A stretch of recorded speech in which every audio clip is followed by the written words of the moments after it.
Just think about it. What if, just what if, the way you respond in your hardest moments is one of the most powerful reflections of your faith? Have you ever said something or sent a message or even responded to someone in a way that you immediately regretted? Today, we're talking about something that I think is one of the most practical and important areas of growth in the Christian life. We're talking about the difference between reacting and responding. When you go quiet like that, what are you actually protecting? The truth is, reacting comes from the part of you that is trying to survive. Your reaction is not the problem. What drives it? That's the problem. Responding and not reacting is a form of love. What is the alarm trying to tell me? Hi there. I'm glad to have you here. I'm sure you have been liking our conversation so far. If so, please subscribe. Help us build this community and go a step further by pushing the like button. When you do that, it helps the algorithm push this to people who will benefit from our conversations. Share it also. Think of that one person that would benefit from these conversations and discussions that we have on this platform. And finally, leave a comment. We will want to hear from you. We do read all of it. So leave a comment. Let us know what stood out for you, what resonated with you. Share your own perspective, share your story, share your journey of faith. We're happy to hear from you. Thank you so much for your support.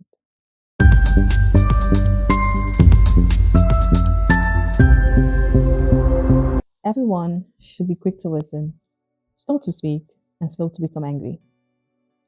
You know that moment someone says something that hits a nerve, and before you have even had the chance to think, you've already said something back, or just shut down completely. Your words or actions are out before you can stop it. And then the regret shows up, usually pretty quickly after. Truth is, we all react. It's human. But this episode is about something more than just think before you speak. It's about what is actually happening underneath the reaction and how learning to respond instead of react is one of the most profound forms of emotional and spiritual growth there is. This is not about becoming emotionally flat or never feeling things strongly.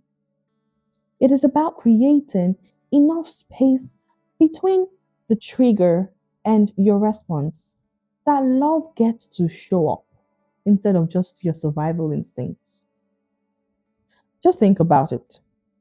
What if, just what if, the way you respond in your hardest moments is one of the most powerful reflections of your faith?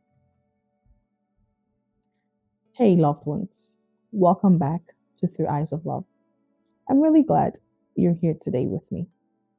Okay, so can I start with something a little uncomfortable? Have you ever said something or sent a message or even responded to someone in a way that you immediately regretted?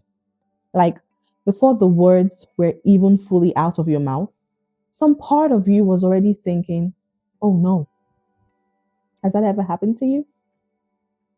Well, it has happened to me more times than I would like to admit, if I'm being honest.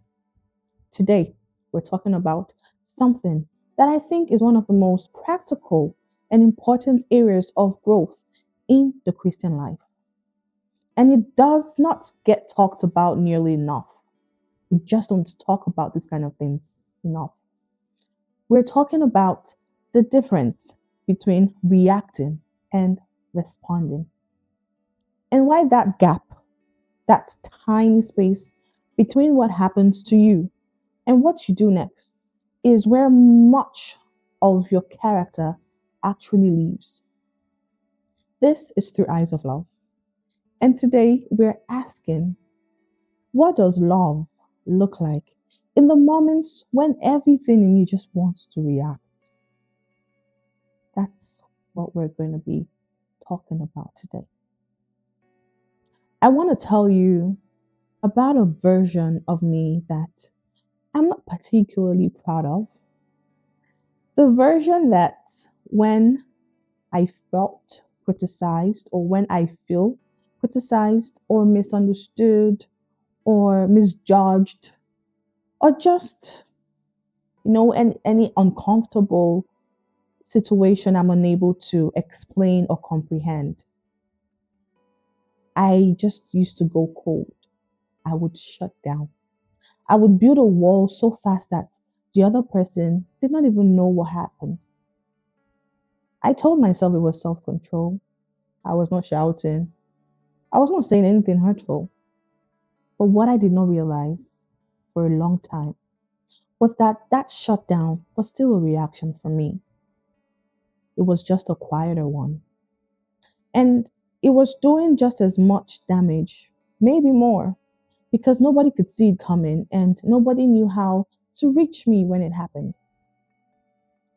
What started to shift things for me was when someone I trusted asked me a question I was not ready for. They said, "When you go quiet like that, what are you actually protecting?" And honestly, I did not have the answer right away. But that question started a conversation inside me that changed everything and continued to change things for me. Because here's what I've learned about the gap between reacting and responding. And once you see it, you genuinely cannot unsee it. So, here are some perspectives I want us to sit with today. The truth is, reacting comes from the part of you that is trying to survive. Yeah. And responding comes from the part of you that has chosen to love. And the distance between these two things is where your growth actually happens. Firstly, your reaction is not the problem. What drives it? That's the problem. Here is something that has helped me a lot and still continues to help me. Our reactions are not random. They are not character flaws that just appeared out of nowhere. They are trained responses that we've built up over years of experience. And these responses are trying to protect you from something, be it pain, be it rejection, be it feeling out of control or embarrassment, whatever it is for you. So the reaction is not the enemy, it's a signal. It's your internal alarm system going off. Dun, dun, dun. And the question is not, how do I switch off the alarm? The question is, what is the alarm trying to tell me? Because once you understand what is underneath, you get to choose what you do with the response or with that understanding instead of just being carried along by it. And then pause is where your power lives. Learn to pause. Viktor Frankl, a psychiatrist who survived the Nazi concentration camp, wrote something that has stayed with me. He said, "Between stimulus and response, there is space. In that space is our power to choose our response. In our response lies our growth and our freedom." That space, that tiny gap between what happens and what you choose to do next, that is where everything lives. And the good news is, it can be practiced, it can be grown. You can learn to make the space bigger, not so that you become an emotionally flat robot who never feels anything, but so that you are able to allow love have the chance to show up before survival instincts takes over. Because when it does, then it's all over. But yeah, also try to respond from love. Responding and not reacting is a form of love. When you take a breath before you speak, when you choose to stay present instead of shutting down, when you say, I need a moment before I respond to that, instead of just firing something back immediately. That's not weakness, that's love in action. It is love toward the other person because they get the real you instead of the defensive version of you. And love is, and it's love towards yourself also because you stop creating moments you have to clean up after. Because reacting would create that mess that you would have to clean up after or work towards erasing. We started with saying we need to be quick to listen and slow to anger. It's one of the most active, intentional, courageous things you can do in hard moments. With what we've talked about so far, ask yourself, what is my default reaction pattern when things get hard? And what do I think is actually protecting? What is that defense or reaction protecting? I mentioned a scripture earlier, and it's from the book of James, chapter 1, verse 19, which talks about how everyone should be quick to listen, slow to speak, slow to anger. I love how practical that verse is. Quick to listen, slow to speak, slow to anger. It's a sequence, and it's worth sitting with because it is the opposite of what our nervous system want to do when we feel threatened. Our instinct is to speak first and listen later and let the anger do whatever it wants. Just scratch that itch. But James is literally saying, let's flip the order. And that flip, that's where responding lives. Another word of wisdom from Solomon in the book of Proverbs 15, verse 1 says, a gentle answer turns away wrath, but a harsh word stirs up anger. This is not just wise, it's practically true. Think about a time someone responded to your heat with gentleness. What did it do to the energy in the room? It changed everything, didn't it?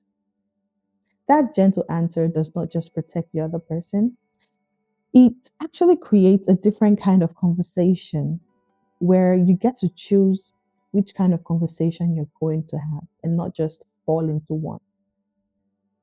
The book of Ephesians, chapter 4, also speaks to this when it says, in your anger, do not sin. Notice something. It says, in your anger, do not sin. It does not say, don't be angry. It says, in your anger, do not sin. The anger is not the problem. What you choose to do with that anger, that's the problem. Anger is information. It's telling you something matters to you. The question is, what do you do with that information? What's your next step of action? Do you let it drive the car or do you let it inform the response while love stares?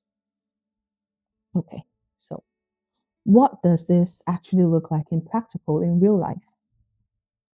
There are some practical things I have learned and continue to practice, and these things you can start doing today. Things like naming what is truly underneath your reaction.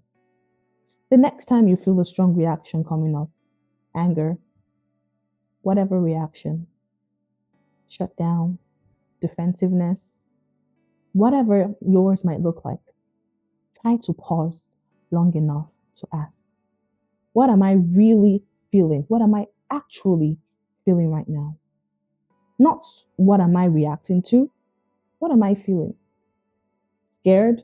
Disrespected? Unheard?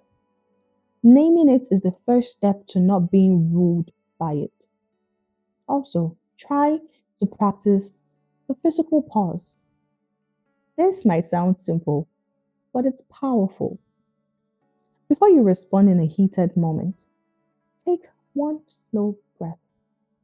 Or excuse yourself for 2 minutes. Or just say, I want to think about that before I respond. These are not avoidance tactics. They are creating the space where responding can happen instead of reacting. Another thing would be trying to do a reaction audit. Those audits that company do it for your reactions. Think about the last time you reacted in a way you were not proud of. Walk it back. What triggered it? What were you feeling underneath that trigger? What were you protecting? This is not about guilt or trying to guilt yourself. It's about understanding yourself well enough to do it differently next time. Growth starts with awareness, self awareness. I will lend you my reflection questions to help me grow, that help me grow and improve. The first is, what is my default reaction pattern? And where do I think it came from? Another question I ask myself to reflect is, what is usually underneath my strongest reactions and what are they protecting?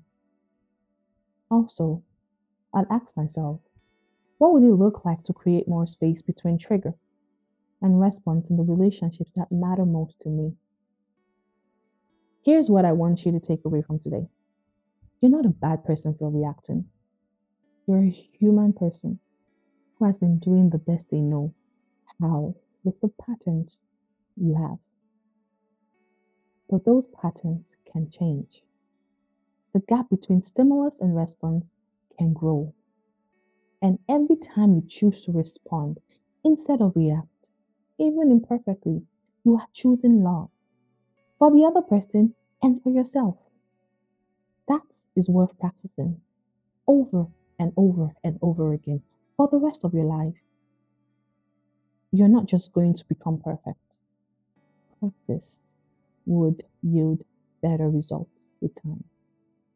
Thank you so much for listening. If this one hit home, share it with someone who might need it. Like the video, leave a comment, leave a review, and subscribe. I will see you on our next episode. Until then, let's keep walking through life together through eyes of love.